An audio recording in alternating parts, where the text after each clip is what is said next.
everyone. This is Tony from her Homestead Skills.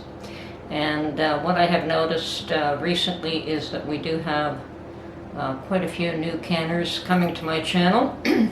And I've decided that perhaps a little bit of an overview on pressure canners, and it won't be exhaustive, but it'll be a bit of an overview, and how they work and what you should be looking at is probably of value to some of you. Obviously there are those of you that have been canning perhaps even longer than me that have no interest or use in this video, but there are quite a number of new canners out there this year. Okay, so what I'm going to do is go over some of the features first. The two main pressure canners on the market today that I'm aware of are the All-American, which is your deluxe model pressure canner, and the Presto, which is your more basic, economical model. And I don't own an All-American. I wish I did, but by the time you put the Canadian exchange in there, they're just way above my price range. So the 23 quart Presto canner is an economical model, and it's a workhorse. It does the job without any issue, and I highly recommend it. Okay, the 23 quart will hold. It's a fairly sizable canner, as you can see, and it will hold 7 quarts or 16 pints. 20 pints with regular jars, 16 pints with wide mouth. So it does, the wide mouth do take a little more space. But it's mostly pints and quarts that I use, and that's the most common for most people.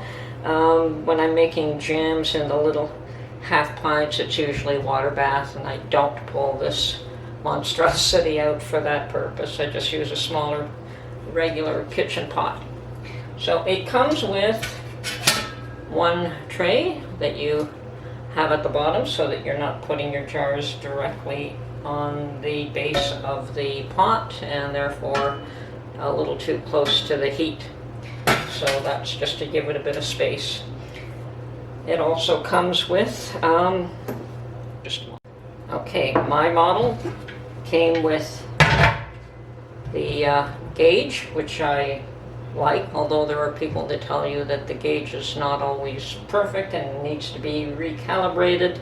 I've never done that, but I no longer really use the gauge. I just use it as a secondary measurement, and it also comes with a weight that won't allow the canner to go over 15 pounds pressure. So that's the basic canner. Now, a couple of things about the canner. You have this vent here. The vent before every use must be checked. You must look through this little peephole from one side or the other and make sure that you can see air through that vent. If it is blocked, you're going to have problems. So that should always be kept clean. I have stuck toothpicks. Hang on, I'll show you. Okay, I have used a toothpick that I would put through that vent, and you could see it on the other side, just to pull it out on the one side, just in case it is not clean. That helps to clean it as well. On this side you have all kinds of little holes that you can stick the toothpick through to make sure that this is clean. Now, I don't do this every time, but if I notice that I can't see through that, I don't see the air through that vent, that's when I go through the process of cleaning this.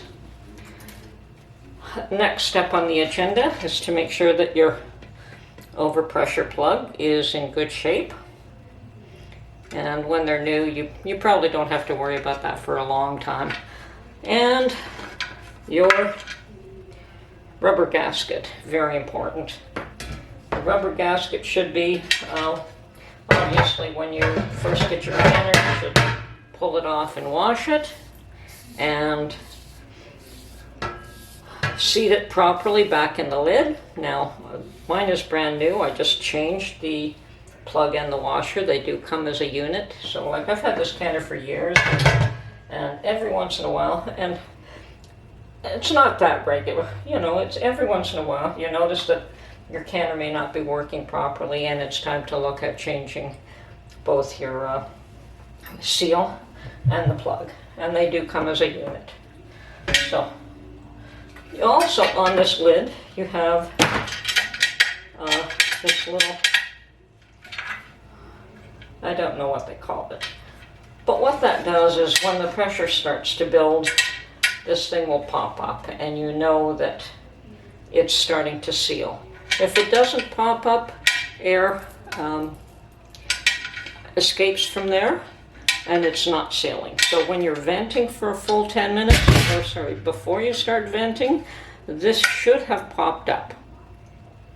Okay? So that's the basics of this. Now, if you have trouble putting this lid on, and the last time I used it I did, so what I have to do is just give this a light coating of vegetable oil, and that will make it easier to easier for me to take the lid on and off. I found I struggled with it the last time. Now, I highly recommend, I went years without this, and that's a little a new weight. Well, it's not new, it's new to me. It's a little weight here, and if you take the one ring off, you've got that's your 10 pounds pressure, and I believe that with adding the extra one you have a full 15 pounds pressure. So I only need 10 or 11 pounds. I think it regulates it exactly to 11 pounds, which is perfect. And this little guy jiggles. So he's a secondary. This one here does not. It just sits there, and you have to monitor your stove, your heat, to the point where when you're watching your gauge, that it doesn't exceed the pressure you're looking for. So this one is used in conjunction with your gauge, and you monitor to make sure it doesn't go over. I have found that I used to go over 10 pounds quite easily, and then you're adjusting, and you have to find that sweet spot on your stove that you know after a while that's what you turn it down to get to your 10 pounds pressure, or whatever your pressure is that you need for your altitude. Okay, so water. So all I'm going to do is can up some quarts of water, and just to show you how to use this equipment on the stove. Okay, so my canner is on the stove now. I haven't turned anything on. I haven't added anything. I've just put the canner on the burner. The one thing you'll notice is that one handle has an arrow. So that's to give you direction on which side to put the lid on. Okay, so what we want to do with my particular canner, it asks for 3 quarts of water at the bottom for pressure canning. Now, depending on the size of your canner, that amount of water will be different. This particular one wants 3 quarts, so that's what we're going to do. Okay, so I'm adding my 3 quarts. That's 1. Oops, sorry.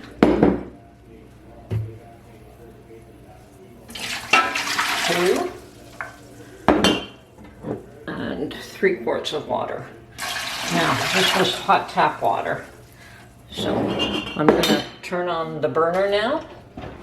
Let's see which one is my... I never get this right. Okay. Okay, so I've got my 3 quarts of hot tap water in there. Now you should always make sure that your water temperature here is very close to the water temperature, or to the temperature of whatever you're going to be placing there to can. You don't want hot water in cold jars or cold water in hot jars, because your jars will crack. Okay? Okay, now I have a bunch of jars filled with water, approximately 1-inch headspace. Let's just assume that this is food that you're canning. And I'm going to put in 4 quarts and 2 pints, because that's what I found fairly quickly. Now, you can process pints and quarts at the same time. However, you have to process at the time required for the quarts. So your pints will be a little over processed, but I've never found that hurt anything. Okay, so we've got our food in the canner. We've got our stove on. We've got 3 quarts of water. And yes, we want to add some vinegar. Now I have some vinegar in this jar I was using to clean something. So I'm going to add a bit of vinegar in there. And the reason for the vinegar is so that when the process of boiling and pressure canning occurs, mineral deposits will form on the outside of your jars, and they will turn a cloudy color, and the vinegar helps to eliminate that. Now people say you can clean it off with vinegar, but why go through that process afterwards? I found it really painful trying to clean that cloudy film off the jars after the fact, and it's a whole lot easier just to put some vinegar in the canner and prevent it in the first place. Okay, so the next thing we want to do is, okay, I've already stated that my ring is fairly new and it was giving me a little trouble, so I'm just going to, I did wash it, but I didn't add any grease, so I'm just going to add a little bit of Crisco vegetable oil on this, and hopefully it won't be so tight for me to use. That's hardly any, maybe I'll add a bit more. Any kind of vegetable oil will do. And that's just to lubricate it a bit. Okay, and you could wipe off any excess. Perfect. So now this has to be seated properly.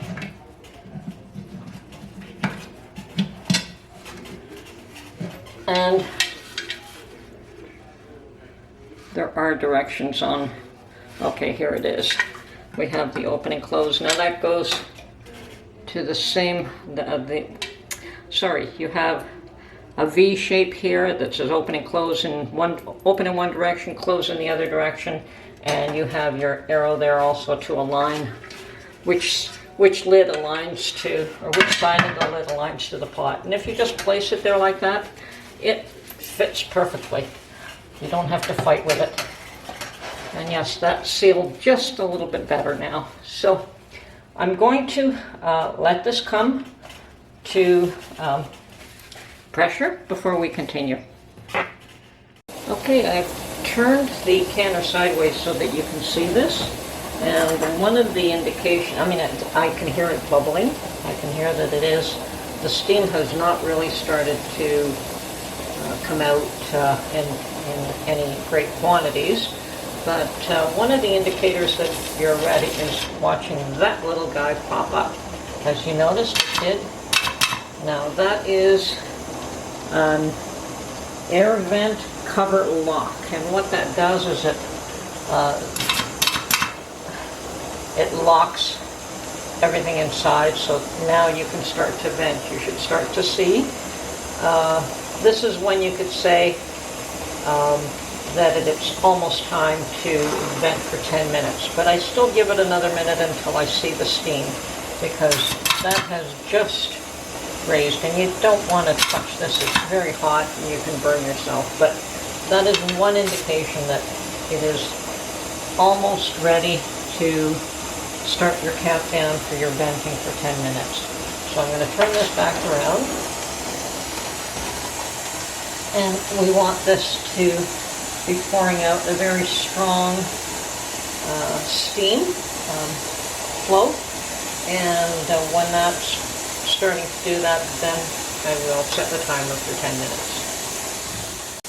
Okay, that took just a bit longer than I expected, but I'm having a stream of steam coming out and not just air. And you have to be very careful putting your hand over that. You don't want third-degree burns. So at this point there seems to be plenty of force and good steady stream of air or steam coming through. So I'm going to set my timer for 10 minutes and allow it to fully vent for 10 minutes. And the reason you want to do this is to push out all the excess air so that the unit can build pressure to be able to get the heat up to, I believe it's 230 degrees. And if you didn't do this, you would not be able to get the heat up that high. Okay, my 10 minutes is just about up.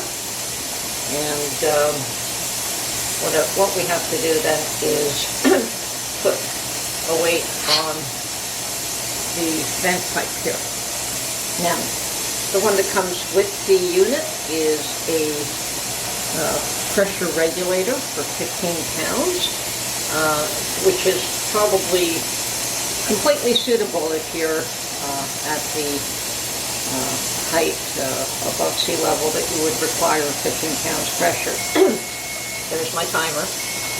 Okay, unfortunately for me, I only require the 10 pounds pressure. So using something like this, and I did it for years, what this does is it prevents the canner from going over the 15 pounds. But 15 pounds was too much for me, and yeah, I would sometimes hit 12, 14 pounds.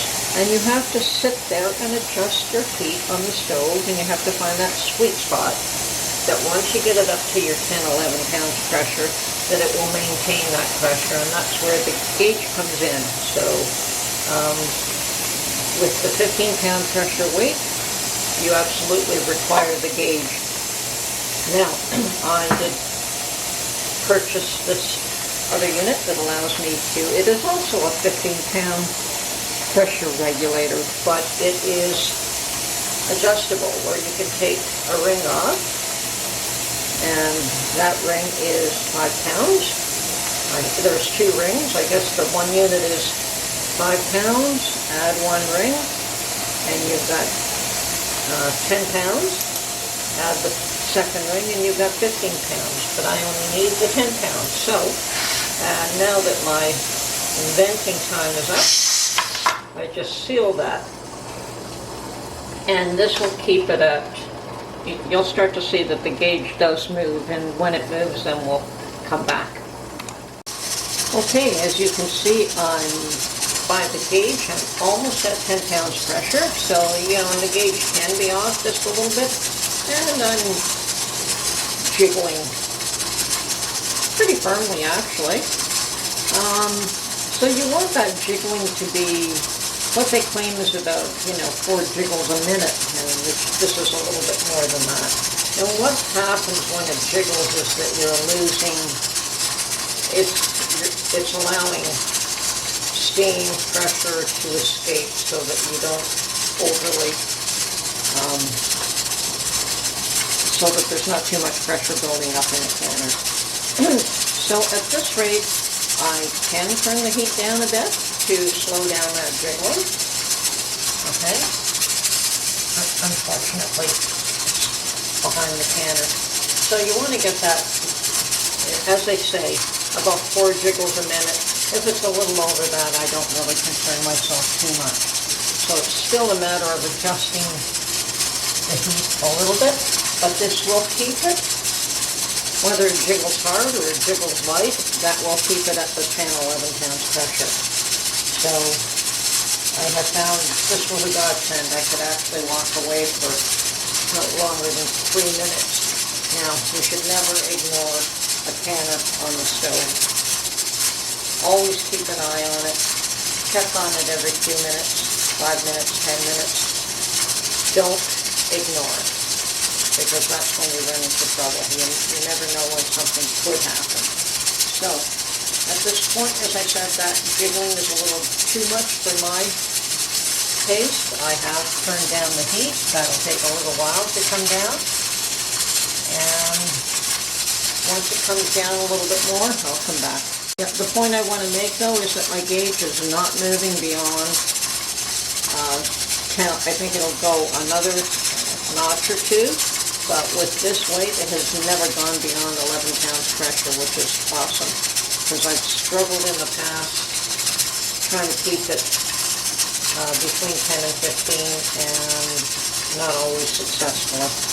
Sometimes you accidentally turn the heat down too low and it goes below 10. So I'm quite thrilled to be using this little jiggler. Okay, it's starting to slow down a little bit, but I will get back to you later. Oh, and I did forget to mention that when you've gotten to your appropriate pressure, like 10 pounds or 15 or whatever it is that your appropriate pressure is, that's when you set the timer for your for canning whatever food you have in the canner, whether it's 20 minutes, half an hour and a half. That is when you set that time. Okay, the jiggling has slowed down somewhat. It can perhaps be a little bit slower, but I'm not uncomfortable with that. And the gauge is reading close to the 10 pounds pressure, and as long as this jiggles, I know that I have reached, I assume that that is what I'm using now to ascertain what my pressure is. The gauge is a secondary way for me to monitor it. I like to have the gauge, but I have never recalibrated it, so it could be off a little bit, which is fine. I'm not unhappy with the amount of jiggle. It's not violent. It's gentle. They say that only 4 jiggles a minute. I think it's a little more than that, but I'm okay with that, personally. Now you can take your heat down some more. I prefer just, for me personally, to leave it here. So now all that we do at this point is can for the appropriate time frame, and like whether it's, as I said, whether it's half an hour, 90 minutes, whatever, you can your food for the appropriate processing time for whatever food you have in the canner. And when that is done, you turn the heat off. And I'm just going to turn the heat off entirely here. Okay, so we'll just say that my processing time has completed. I've turned the heat off. I'm going to wait for the canner to come back down to 0 for this little jiggler to stop entirely. But definitely for the pressure to come down to 0 so that I'm safe to open this. And this little plug at the back should also drop. This little vent here should also drop before I even try to open. As a matter of fact, I don't think you can open the lid until that drops. So. Okay, so at this point, I'll come back when everything has zeroed out. Do not remove the weight until the pressure has come down. Okay, this, if you do remove the weight, it will allow the pressure to come down very quickly, but that could also cause damage to your jars in the canner. So just let it come down to pressure on its own without forcing it. Okay, my gauge reads 0, and you would think I could take the lid off now, but I can't. The other indication is that this little valve is still up. So until that valve drops, don't even attempt to take the lid off. So when that drops, I'll get back to you. Okay, my little vent there has dropped, which means it's safe to take off the weight. There's no pressure, no steam, no nothing coming off that. And now we can open the lid. And open the lid away from you so that you don't get a steam bath and boil. And what I'm going to do is, I could see it bubbling there a bit, so what I'm going to do is just leave the lid askew on the counter so that this cools down slowly. I'm going to leave everything there for about 10 minutes before I pull it out. Okay. That prevents things like siphoning, or it helps to prevent siphoning and any other issues you might have, whether it's taking something really hot and putting it in the really cold. So it just cools it down a bit slightly rather than immediately from hot to cold. Okay, now that this has sat and cooled for at least 10 minutes, then we can take out the jars from the canner. And yes, I know it's exciting, and we want to get the jars out as quickly as possible when we're first new at this, and we want to see the end results of our labor, but it's good to allow the pressure canner to take its time and do what it has to do. Now the last thing to bear in mind is that when you pull these out, they're still quite hot, and you do not put them on a cold surface. So you would put a dishcloth out or something I've got this little heat pad here that I just picked up from the dollar store, and I could put the jars directly on that heat pad rather than directly on the counter. So now I would just leave those there until you hear pop pop and they seal. And you may not hear a pop because the lids have changed slightly in the past few years, but they should still seal. Do not take the rings off. Do not disturb it until it is totally cooled.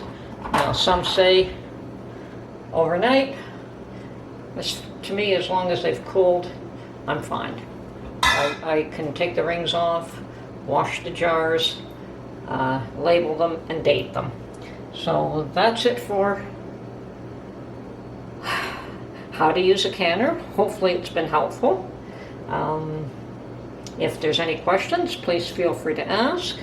I don't know if I've covered everything. I hope I have, but if there's anything that's amiss, please let me know and we'll try to cover it off. Now yes, you can hear them starting to seal there. I can hear and you can tell that when they've sealed that they are concave as opposed to sticking out. So, okay, I'm going to remove everything from my canner, wash it, and put it away. And hopefully you enjoyed this video, and we'll catch you on the next one.